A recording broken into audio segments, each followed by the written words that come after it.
The 8-5 Detroit Lions heading our way, take on the 10-3 Los Angeles Rams. 1:25 p.m. kickoff time, SoFi Stadium. This game will be televised on Fox. Kevin Burkhardt, Tom Brady, Aaron Andrews, and Tom Rinaldi be knocking this one out broadcast-wise. The Rams are in the red zones for this one, so really solid area. We did anticipate that.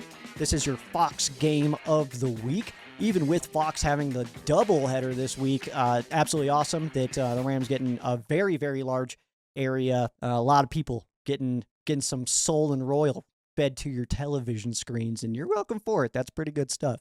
For you bettors out there, -5.5 for the Rams, and then -270 on the money line. Your over-under sitting at 54.5. That means the books have this sitting roughly 30-24 in favor of the Rams, which is good news. Time to get into the game that is sweeping the nation. Your mom plays it. It's an absolute blast. All right, Pants Picks. The Rams back in the royal jerseys this week after 3 games in the white jerseys, and we got a full spread here, dude. Joe, me, I'm going with the bone. Peo going soul. We have Tuna going royal, and Rams House going soul as well. So we're all represented here. All pants are represented here on Rams Showcase. All right, we take a lot of pride in representing all pants. From all different backgrounds. And yeah, I'm thinking bone for this one. We haven't seen bone pants paired with royal, I think, more than one time this year. I think it was just San Fran game on Thursday Night Football that we saw that. So we'll see, man. But back in royal for this one. We only have royal games the rest of the way except for that one bone game, Monday Night Football in Atlanta. But we are done wearing whites. And if the Rams can stick with winning a bunch of football games, then maybe not seeing white anymore for the rest of the season. It's very possible, because if we get SoFi games, we'll probably be in royal for those, I would assume. And then I actually don't know. I think NFC is home this year, which doesn't mean necessarily anything. You can wear whatever you want. And in fairness, Rams have done well in Super Bowls when the combo is a white jersey on yellow pants. Just saying. But yeah, I'm not sure who is home. But either way, home gets to choose is what I'm saying there. So that could be maybe the only time we see white. Depends. Don't want to get ahead of myself here. Take a look at the history of this matchup. This is the 90th all-time meeting between these two teams. The Rams do lead the all-time series 45-42-1. The Lions have won the last 2, but by a total of 7 points. A 1-point game and then a 6-point game. The Rams won the previous 2 versus the Lions before that. And that does, right now, we have Stafford versus Goff on the flippy flop of that's a 2-2 situation. The most recent game between these two last season, week 1. Lions won that game in overtime 26-20. That is that 6-point win I was talking about. That other one, by the way, previous was a playoff game, 1-point win for the Lions. First ever game between these two came on September 10th of 1937. That was a 28-0 win by the Detroit Lions over the Cleveland Rams. A lot of stuff that we're looking at for this game, obviously. This is massive when it comes to NFC implications, when it comes to like NFC playoff implications and storylines. This game certainly matters to a lot of people. Packers, I talked about us, like I'm going to be side-eyeing that one. Well, the Packers are certainly side-eyeing our game too. They want to keep up with us, mainly because we're ahead of them in the standings and we're also playing their division opponents. So Packers fans definitely in on our game. You got Bears fans in on it. You've got Eagles fans in on it. You've got Seattle, San Fran, obviously. So lots of people keeping an eye on this football game for the Rams. Luckily, with that distribution map, they'll be able to watch it at home, which is cool. It's good for them, dude. That's awesome, man. Yeah, obviously, this is not just big for the teams involved is kind of my point. It's big for the entire NFC playoff picture. And we're also looking at a situation where, I mean, like the Lions, they had a major win last week against the Dallas Cowboys. That game was big for the Lions in their playoff chances. But a loss would just about end it. Like it doesn't eliminate them from playoff contention, but a loss puts them on the outside in a situation where you only have 3 games left. You're really running out of real estate there to try to come back and try to slip into the actual playoff picture. So a Rams win certainly helps our own sake to taking on and keeping the number 1 seed. But the Lions, I mean, they're in desperation mode. So this is certainly not a cakewalk, a gimme, anything like that. I feel like the Rams are a better team than the Lions, but I also feel like the Lions are a way more desperate team than the Rams. So that's kind of what happened against the Carolina Panthers. I mean, they came in way more desperate than us. They came in and with a great game plan. I don't want to discredit any of that stuff. I don't want to just call it bogus or anything like that. They played great, but it's another situation like that. We're playing playing against another cat team that could be, in a situation where they're fighting for their lives right now, and we're not. You know what I mean? So we're probably going to make the playoffs, where the Lions are sitting in a situation they need to string together some dubs if they want to keep playing. Not an elimination scenario, like I said. They are not mathematically eliminated. A loss does not put them mathematically eliminated from anything, but they are running out of runway to try to land this sucker, man. So, but yeah, very much still playing for playoff lives, obviously. Currently a 69% chance for the Lions to miss the playoffs. That is per playoffstatus.com. That is a website I've been using for a very long time. Peo uses that website as well, and he kind of reminded me of it. I used it years ago, and then I don't know what happened. Just went away, dude. It just went away. But really good resource if you want to check that out, playoffstatus.com. Really cool stuff. Kind of breaks into, you can set it up different ways and look at different pages where it's like wins do this, best case scenario, worst case scenario, all that good stuff. So really cool tool, but they are saying it's a 69% chance for the Lions to miss the playoffs entirely. The overall vibe I'm getting from the outside of the fan base and building that is the Detroit Lions is feels like their window's closing. It feels like their championship window may be a little bit more snug than initially thought. And we're looking at a situation where if they don't put it together this year, it kind of feels like, then we're really looking at the Detroit Lions as a potential round 2. Let's try to do what the potentially. And Brad Holmes, the GM of the Lions, was senior director of player personnel for the Rams senior director of scouting for the Rams for many, many years. He was with the Rams front office from 2001 until he got the job with the Lions just a few years ago. So he kind of understands the formula, which, I mean, just what it was a couple years ago. Holmes was already there, of course, but the Rams built a team with Matthew Stafford, went and won a Super Bowl. That team, that was only 4 years ago, dude. And we are a very, very different football team this go round. We don't have most of those players. I think it's 7 or 8 players from that Super Bowl year that we still have today. Not very many. It's not a lot of these guys, like Puka and all these guys, like no rings for these guys. This would be the time to go get one for guys like Puka. Like, you're going to end up Puka career with obviously he's got many, many years, but he's got to get a ring, or just like 7, I guess would be cool. However many he wants, he can certainly have. But it does feel like that from the outside of the building. It does just kind of, the vibe of the Lions does feel like it might be coming to an end here. And it's so funny to think that the conversation's there's already been that little comment of like, oh, Jared Goff may want out if they don't make a big push this year. Where would he go? Well, what if Stafford retires? I don't think he'd come back. I really don't think he would want to. I don't think he would want to play for Sean McVay again. That's pure speculation. I don't have that insight, truthfully, from Jared Goff, but it just doesn't feel like something that would happen. And also, me personally, there's different guys I'd rather have, personally. I would rather try to trade for a Joe Burrow. Personally, I know a lot of people disagree with this, but I would rather go for Trevor Lawrence than Jared Goff again. So that's just my own thoughts there. But it does feel like that could be looking at, Detroit Lions improvement, like era 2.0 or something like that. Because I don't know, man. It just doesn't really feel like they're the ones. So on the Rams side, big rebound from a week ago, obviously, but the road does not get any easier, at least quite yet. So we got two tough ones ahead of us, and then it does ease up a little bit. But the Rams do hold the number 1 seed in the NFC and still have the best odds in the NFC to skip Wild Card Weekend, which is absolutely awesome. Let's take a look at some milestones here. We are going to start with Matthew Stafford. He needs 4 touchdown passes to tie Big Ben for 8th most in NFL history. He needs 277 passing yards to tie Phillip Rivers for 7th most all time, who I guess isn't done now. What the heck, man? So I've been talking about this like all year of like, hey, he needs this much to reach Rivers. He needs this much to reach Rivers. He needs this much. Now he's under 300 yards and Rivers is just going to come back after 5 years. Damn it, man. So that's kind of hilarious. But also, I just feel like Phillip Rivers isn't going to, I feel like 277 is what Rivers is up on Stafford right now. I feel like by the end of the season, Stafford is ahead of Rivers.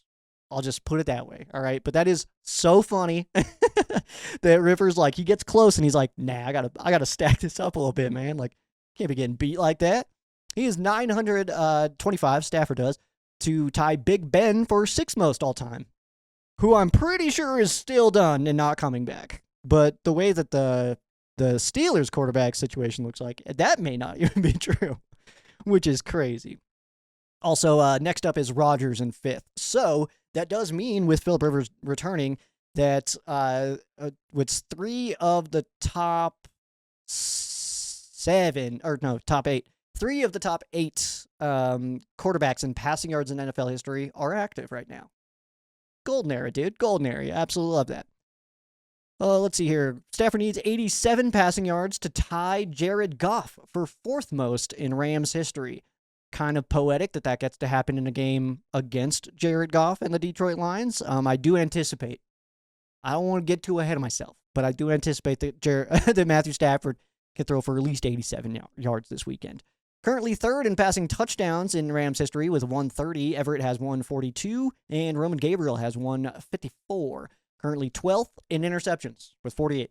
Third in touchdowns, 12th in interceptions. Absolutely love that. Needs one touchdown pass to tie 0-1 Kurt Warner for third most in Rams history in a single season. Needs six passing touchdowns to tie 21 Stafford and 99 Warner for most in a single season in Rams history. That's 41. His 4 interceptions right now would be tied for 130th most in a single season in Rams history. I just think that that's cool. And note here that the most touchdowns by any Ram has ever thrown in a single season with only four interceptions. Do you have it? Do you know it? 2013, Sam Bradford. Well done. That was 14 touchdowns to 4 interceptions. That is the most in a single season that a Rams quarterback, most passing touchdowns with only 4 interceptions. I had oh man, I didn't write them down. Dang it, man. I had a bunch of others too where it was like for 5 interceptions, how the most was. We'll get into that next week. I'll make sure I write that one down. Kyron Williams needs 48 rushing yards to hit 1,000 on the season. Absolutely love that. That's always a big milestone, of course. And 1,000 even, if he were to only get 46 yards, would tie Willie Ellison for 35th most in a single season in Rams history. Williams currently sitting 38th with 952. 46th most carries in a single season right now as well. So looking pretty good, dude. Looking pretty good. Those averages real nice, man. Real nice. Davante Adams needs 11 receptions to tie the Reverend Isaac Bruce for 15th most all-time in NFL history. Needs 18 receptions to tie Steve Smith for 14th all-time.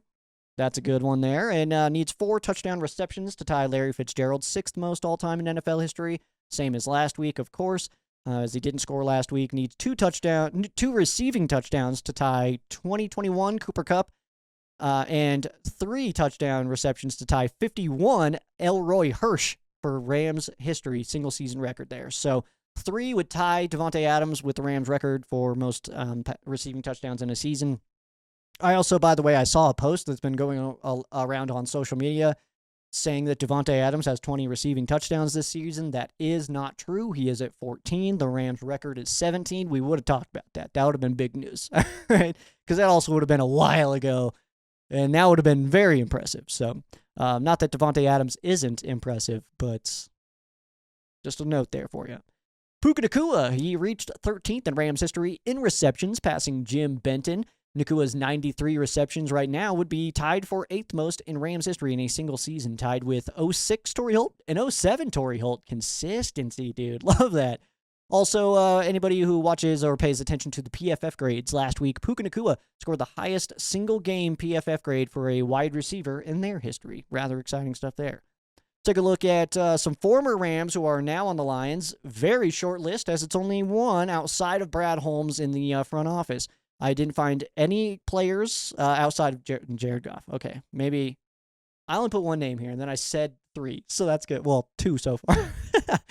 But the offensive line coach and run game coordinator, Hank Fraley, dude. He played for the Rams. I want to say that was 2010. That may have been it. That may have been the only year. If it was 2, it was 09 and then 10.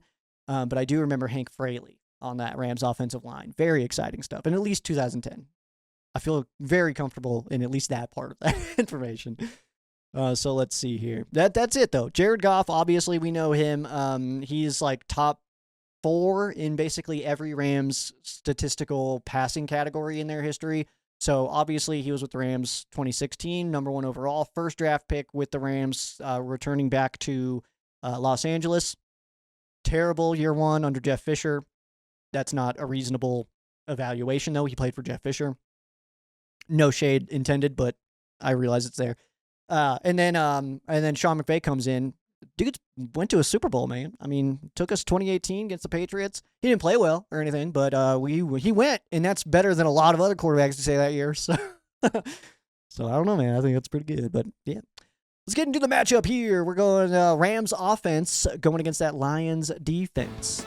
So the Rams on offense are rocking with a top 4 unit, putting up about 382 a game. 17th ranked unit for the Detroit Lions, putting up about 343.5 that they give up. Passing the football, top 3 unit for the Rams, putting up a little under 250, while the Lions, 19th in the league, over 221 a game that they give up. And rushing the ball, averages helped out big time here last week. Top 10 unit now for the Rams, putting up about 124 a game, while top 10 unit for the Lions defense, giving up a little under 103 a game. Average points being put up over 29 a game for the Rams. That's tied for 3rd in the NFL. And the Lions giving up 23.4. That's 18th. Third down conversion rates. Rams pick it up 38.8% of the time at 17th, going against the Lions that are tied for 11th. They give up 37.6% on their third down. So the Rams are tied for 2nd in yards per play. They are behind the Lions, but only by 0.1, so nothing too crazy there. 2 potent offenses is certainly what we're looking at here. But the Rams are 1st in touchdown passes by 8, so they've gotten a whole bunch there. The Rams are 1st in touchdown percentage, also by quite the margin. Rams are tied for 1st in fewest interceptions thrown. They are tied with the Packers with 4. The Packers have fewer attempts as well, meaning that the Rams' interception percentage is better. The Rams still have the fewest penalties in the NFL, and the Rams are tied for the fewest sacks allowed with 17. And that is tied with Denver and Seattle. Green Bay has 18. So they are right in there, doing a real good job protecting. Green Bay is just behind that, but tied for fewest. So Green Bay sitting in 4th place by themselves. But hey, these are all good teams. Obviously, you look at that. Rams, Broncos, Seahawks, Packers. Those are all teams that are continuing their season after Week 18. So that goes to show how big of a deal that really is. And Lions have given up 26 passing touchdowns, by the way. That is tied for 4th most in the NFL. So quite the opportunity going against that 19th ranked pass defense for the Lions. Big opportunity for the boys here in blue as Stafford, Devontae, Puka. We also get Tutu Atwell back this week. Sean McVay did confirm that he will be activated for this game. Whether that means he's actually seeing game action, I'm not sure yet. We'll see, but either way, the weaponry for this Rams team going to be tough business for the Detroit Lions secondary that also just lost Brian Branch. So very, very good player. One of the better safeties in the NFL. So obviously him being out, certainly a benefit to the Rams. I don't root for injuries. We don't cheer for injuries. We don't celebrate them in any capacity, but they are a part of the game, and this did happen. It is something that is real, and his skill set is no longer out there on the turf, so they got to deal with it. That's it. That's how the world works. This is not just a contact sport. It is a violent sport. Injuries are damn near guaranteed. We don't root for them. We don't want them to happen. We don't celebrate them, but it is, unfortunately, just a part of the world that exists in this sport. So it's something that every team's got to deal with. Opposing players we're keeping our eyes on. We're going to start, obviously. Do I say obviously? Does that make sense to you? Who am I talking about here? It's Aiden Hutchinson. Kid is absolutely incredible. Pass rusher is not a joke. Our tackles have quite the business this week. And he's going to be rushing on Warren McClendon a lot, but he will slip over to the other side every once in a while. But big task for Warren McClendon, who has been a brick wall and has done an incredible job. But this is one of those situations, and I feel like we've got it in multiple different facets in this game of immovable objects, unstoppable force. See what happens, man. It feels like that situation plays out in multiple different areas. Hutchinson on Warren McClendon, certainly one of them. Next up here on the Lions side, we're going to go with linebacker Jack Campbell. Incredible hair out of Jack Campbell. Incredible player out of Jack Campbell, man. That guy flies around. He's all over the place. He's in the end of a lot of plays, which is certainly what you want out of one of the leaders of your defense. Obviously, a younger guy in Jack Campbell, so he is certainly going to be around for quite a while, wreaking some havoc. But hopefully he doesn't turn into one of those dorks who cuts his hair like a 1995 James Hetfield or something lame, you know? That's very specific. And only I feel like 12% of people that watch this are like, that's pretty fun. Other people are like, who's James? You should learn. Next up here, edge rusher. We're going to go with Al-Quadin Muhammad. This dude, so a depth piece for the Detroit Lions and their pass rusher. If you look at their depth chart, he's actually listed as a third stringer. Dude had 3 sacks last week. He's absolutely unbelievable. He rushes the hell out of a quarterback, and he makes it a problem for your offensive line. So this kid is extremely talented. Him and Hutchinson being teamed up it's not as scary as BY and V8 or something, but it's getting pretty dangerous out there in Detroit with these guys. So that's absolutely awesome. My best one-on-one here, I'm going to go with Hutchinson versus the tackles. An upright Stafford is a good Stafford, and a upright Stafford is meaning that Warren McClendon and A.J. Jackson are having great days.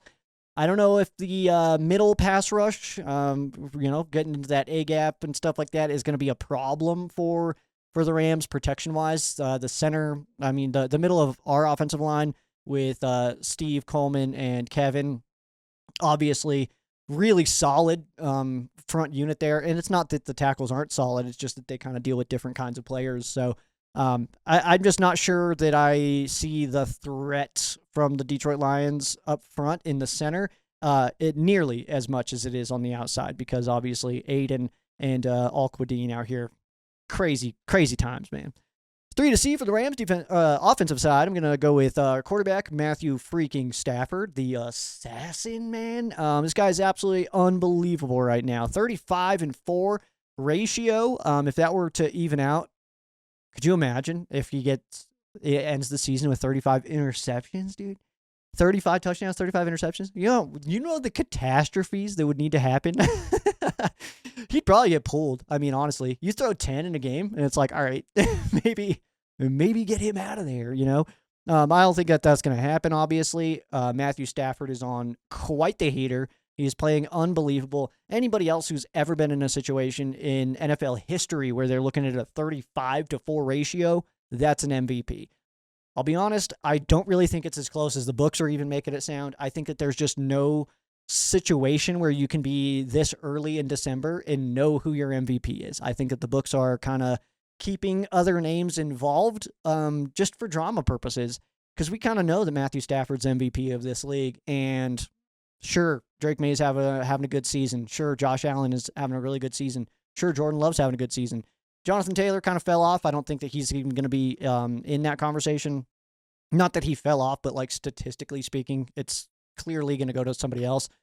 But yeah, I mean, you got to keep the drama alive. You know what I mean? Like you got to keep Drake May's odds close to Stafford's, because if Matthew Stafford is sitting like minus 250 and everybody else is like plus 1,000 on the odds, it's like there's zero drama there. It's like, oh yeah, that guy's winning then. For sure. I do think that's at least a little bit of it. I'll be completely honest. I think you got to keep the drama alive, but Matthew Stafford is MVP. I mean, if he's not, that sucks, and I'm bummed out about it. I'm more just stoked for, not necessarily for us to be like, we got an MVP quarterback, anything like that, because we've had him, but for Matthew Stafford specifically, he's never finished higher than 8th in MVP voting. I think he deserves it, man. I really do. Next up, running back Blake Corum. We've been hyping Blake here on Ram Showcase for quite a while. Him and K-Dub are obviously such a sweet combo. But Blake Corum, man, he is really hitting a stride right now. And I don't know. It's not that because I love Kyren Williams, and I don't even necessarily think that Blake Corum is the better player, quote unquote. I think that he's been playing better, but I think Kyren is also just a different kind of style. Kyren is very much like, in a phone booth, you need 5 yards. Kyron's going to wiggle his way and get that. You need to find somebody to find a hole and then shoot it for 30 more yards down the field. that's your Blake. You know what I mean? So they've each got their place, and I've seen a lot of conversation of like, oh, we got to get this guy out of here, or we got to get this guy more reps. It's like that. It's like, no. It's working because they're both getting reps. They're being a combo together, which is what you need. But Blake Corum, obviously, unbelievable stretch right now that he is on. So obviously keep feeding your hot hand. Blake Corum's killing it. Keep giving him the football. That dude's great. And next up here, I'm going with the layup, man. Give me Puka Nacua. Oh, easy money, dude. Puka Nacua. I mean, what else is there to even mention about Puka Nacua, man? That's the guy. That is the guy. He does all the things. What do you need done? He can do it. That's kind of how I feel, man. Coming off that game he had last week, unfathomable, man. It's crazy. It's in a situation where, I mean, I don't anticipate necessarily that Puka Nacua is gonna push for offensive player of the year against guys like JSN and Jonathan Taylor and stuff like that. But it's certainly in a situation now where it's like, well, he does need to be at least thrown in there for conversation at the very least. JSN, unbelievable season for sure, but Puka Nacua, I mean, he's just not matched, man. So, and then also, I guess there is a little bit of like a spreading the love kind of energy in certain situations of like, if we're gonna win the Super Bowl and MVP and Offensive Player of the Year and Coach of the Year, like we can't do them all, you know. Vrabel's for sure Coach of the Year in my opinion, but that's not what this is about. Puka Nacua though, sorry about it, Lions secondary. It's gonna be tough. It's gonna be a tough weekend, man. You better eat your Wheaties that morning, man. It's a long day. You're putting in some overtime, right? gotta be ready for that one, man. Keys to victory here on the Rams offensive side going against that Lions defense. Lions defense does not stick out in team stats really anywhere, but they have really solid individual players everywhere. For the Rams, just another game of controlling the ball and just having good balance, I think is going to be really critical for this one. Run game for the Rams really played a major part last week in the Rams being able to blow out the Arizona Cardinals. Blake and Kyron handling business, man, which is absolutely good stuff. And then, you just got to be able to use our weapons. You know, don't let Jared Goff and Jahmyr Gibbs and Amon-Ra St. Brown and all these guys have control of the football more than you. You should be okay if you can pull that off. Flip over to the other side here. The Lions offense going against the Rams defense. Lions on offense, top 5 unit, putting up about 392.5. Rams, 13th ranked defense, giving up about 333 a game.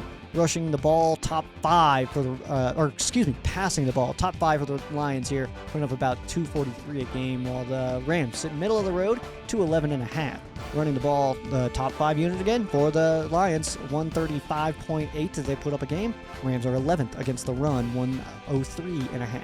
Average points, this is where the Lions are top of the league, 30.3 a game, while the Rams give up 17.5. That's third. Third down conversion rates, 38.6 is how much the Lions pick up. That's 18th, and the Rams give up 36.2. That is 8th in the NFL. The Rams popped on defense last week for sure. Did a great job against what was a very potent offense and passing attack for the Arizona Cardinals entering the week. And sure, you can say whatever you want to say about Jacoby Brissett and the fact that he was a backup and stuff like that. And in fairness, they did not have Marvin Harrison Jr., who has, in his short history, done very well against the Rams. But Jacoby Brissett's been on quite the stretch where he's just been putting up crazy yards and doing a really good job. And the Rams were able to mess with his timing, mess with his rhythm a little bit. And, just really showed up big in a game where we needed it because obviously coming off of a loss, certainly needed that. But Rams defense is tied for 6th in yards per play, which is good news, being as close to the top there as you possibly can. And the Rams are getting out the fewest rushing touchdowns in the NFL with only 4, which brings us to the Lions, which is the fact that they are 3rd in the NFL in rushing touchdowns with 20. Another situation, unstoppable force, immovable object. How would you like to meet this weekend, man? So it does feel like the averages, I mean, obviously the Rams only given up 4 rushing touchdowns, 20 though on the Lions side that they've punched it in on the ground. That's a lot. Okay, so if they score 2, 3 rushing touchdowns on the Rams, that doesn't mean our rushing defense sucks. Okay, we're going against a team that is good at that. Okay, they get paid too. They have a say in the outcome. Okay, it's not just us. It's not just the Rams world and everybody else is living in it. Although it does feel like that sometimes. They all want to go to the Super Bowl as well, and they're trying to not let us go. So, whatever that's worth to you. But running the football is certainly something the Lions are good at. Something that the Rams are good at defending, though.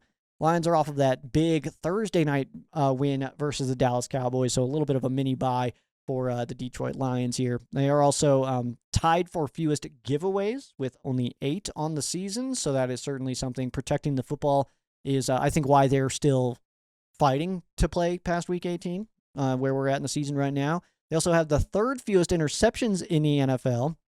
Rams and Packers have 4, and the Lions have 5, so they're right there. Lions 2nd in touchdown percentage on pass plays. Rams are in 1st by quite the margin. And the Lions are 3rd in interception percentage. Some opposing players we're keeping our eyes on. We're going to start quarterback Jared Goff. Obviously, we know that he was a member of the Rams for some time and climbed up statistical categories in that world. But he's a Detroit Lion now. He has played more games as a Lion than he did with the Rams. So I would like if the conversation was just, knew that he's the Lions quarterback and not the former Rams quarterback, Jared Goff. I think he's just the Lions quarterback now. He's yours, guys. You have him and have for a while. I don't know why he's still talking about us. Well, and in fairness too, like that quarterbacks thing that I watched, that was the tipping point. That was the little breeze that pushed me over that edge, dude. Cause like it's already been a thing where it's like, okay, yeah, we moved on. Like it's been years. What are we doing? And then I turn on quarterbacks and he's like, they didn't even want me. And it's like, dude, that was like 7. Shut up. Not 7 years ago. You get it. But like, it's like, dude, come on, man. Like, get over it, dude. Like it's whatever. You're in a place that loves you and supports the hell out of you. Stop worrying about that we didn't want you anymore, man. Get out of here with all that. But all that being said, Jared Goff in that 21 season, the Rams were in a position to win the Super Bowl. And Jared Goff wasn't. I firmly believe that. I think that Jared Goff is today a more Super Bowl ready, available, and potent quarterback than he was in 21. I think that we saw it in 18. In 21, he had not grown enough to do what he needed to do. Matthew Stafford is exactly what the Rams needed that season to push us over the edge. I don't think that if Stafford is the Rams quarterback that we make the Super Bowl. I don't even think we get past the Bucs in the playoffs. So I think that ultimately the way that I'm kind of looking at Jared Goff now is he is the best he's ever been today. He is the best talent-wise and skill-wise than he's ever been. He is better today than he ever was with the Rams, and I think that that's important to note, that it is now a different Jared Goff than we were familiar with in his benefit. I mean, in a way where it's a favor to him. So Jared Goff is... I think that he needed Detroit and Detroit needed him. You know what I mean? That's kind of how I feel about it. But he's playing good football and certainly somebody we know how to stir up and mess with, at least historically speaking. So hoping to see some of that. Next up, we're going to go with running back Jahmyr Gibbs. This dude is unbelievable this year. Gibbs is doing it all. He had more receptions last week than Amon-Ra St. Brown. He runs. He lines up outside and goes one-on-one with corners. So Shula's certainly got his hands tied when it comes to personnel packages and stuff, because we could see a situation where we're going to see Jahmyr Gibbs in the backfield and maybe Landman's on him in a zone kind of situation, but then he's going to slip outside and be the far outside receiver now and can do it against corners. So, I mean, the skill set from Jahmyr Gibbs is top tier. He's one of the better players in the NFL right now. He's just a guy that don't let him destroy your game and you should be okay. Next up, wide receivers, Jameson Williams and Amon-Ra St. Brown. JMO, I'm a big fan of. I think that his skill set is underappreciated. Amon-Ra St. Brown obviously gets plenty of the attention for good reason. But I do think that if I'm looking at this, based on the Rams defense, what they do well at, what they are good at taking away, what they tend to have a little bit more trouble with, I'm way more worried about Jahmyr Gibbs and Jameson Williams than I am Amon-Ra St. Brown for this game specifically. Amon-Ra can certainly do some damage to you at any given point, but I think that for the Rams defense and what we present to offenses, Jameson Williams, Jahmyr Gibbs are our biggest threats. The best one-on-one that I'm looking at here is going to be Nate Landman versus Jared Goff, the brain battle. Obviously, we've seen that the Quentin Lake departure has certainly hurt the Rams in the secondary. Not enough to be like, oh, we can't win a Super Bowl like this, but enough to notice that Quentin Lake is a very, very good player. I think that's ultimately. It's like we didn't crumble when Quentin Lake went down, but it did become obvious of like, oh, he's really good. Actually, turns out plays slot, obviously safety, and can kind of slip into that almost pseudo linebacker-ish kind of role as well. So we kind of found that out, but. Nate Landman, obviously he's been doing a great job of getting everybody in position, getting everybody settled, and just calling out the plays and everything. So the brain battle of Nate Landman versus Jared Goff, because we know Jared Goff, too, pre-snap, he does a very good job. So that brain battle is going to be fun. 3 to see on the Rams side here. I'm going to start with defensive tackle Kobe Turner. Did make well on his aggression last week from losing to the Panthers. He was able to get that sack against Jacoby Brissett. Anytime you get to see one of these, it's some good stuff, man. So love that.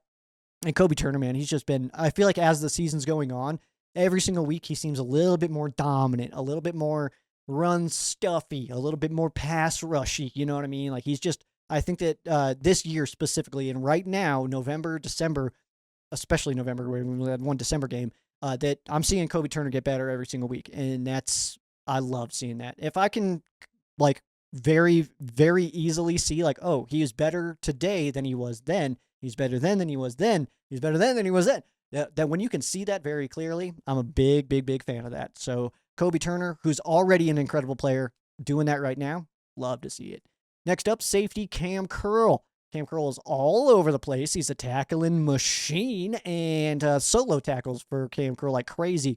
Did get that sack last week. Gotta love to see that. But Cam Curl slipping more into that Lake kind of vibe, but he's all over the place. Very sure tackler. I love watching Cam Curl make a tackle, and he also just big presence on the defense. Gotta love it. And next up, my dude Nathan, man. Give me Nathan Landman, as obviously getting his first interception as a member of the Rams last week, his second of his career. That was absolutely awesome. Yeah, man, that's Landman. The improvements that Landman has made to the Rams defense cannot be understated.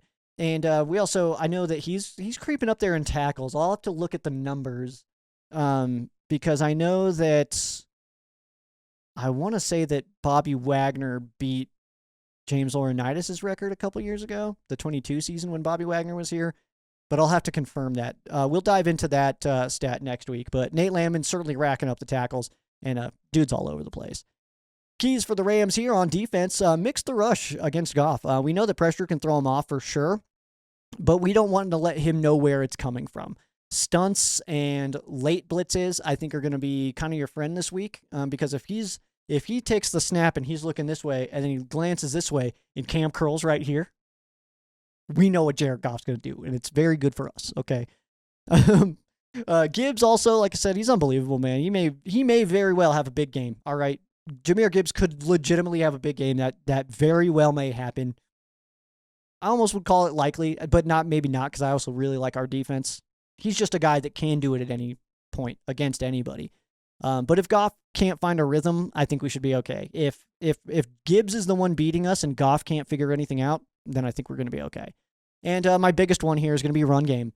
Rams' run defense has been absolutely awesome, especially when it comes to points, but the Lions' run game has been absolutely awesome, especially when it comes to points. They put third in rushing touchdowns, the Rams first in rushing touchdowns on defense. Red zone running for the Lions' offense is going to be quite the battle, strength versus strength.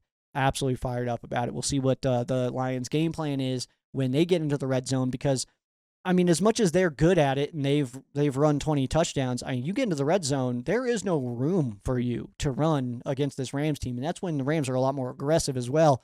So they're attacking, hitting gaps and stuff like that, which is exactly where that 4 rushing touchdowns come from. Not a lot of people are able to run in the red zone against the Rams defense. We'll see if Detroit is. Big old football game going on this weekend, though, as the Detroit Lions coming to town, taking on our Los Angeles Rams. 1:25 p.m. kickoff time on Fox with Kevin Burkhardt, Tom Rinaldi on the call. Large area. You should be able to catch this one at home if you are not going to the game. I know I believe Tuna will be there. This was one I was considering going to, but couldn't swing it this year. I'll tell you too. The reason that I'm not going to any this year is because next year is going to be a very, very big one. I'm looking to go into Arizona. I'm looking to go into LA for at least one. I don't remember the rotation if the Rams are in Vegas next year or if it's another 4 years out, but the first time the Rams are in Vegas, I want to go to that.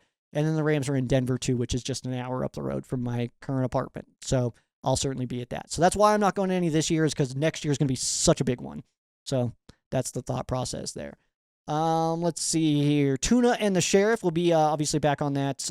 We're Monday, Wednesday, Friday live, 7 a.m. LA time on the First and Tuna podcast YouTube channel and the Rams Showcase Facebook page. I'll be live on the Rams Showcase YouTube and Facebook page ahead of the game this weekend as well. So check me out there. We just chat Rams. It's pretty loose. We don't really have a plan or anything like that for those. We just kind of chit chat and stuff like that. It's an absolutely awesome time. So make sure you join me for that.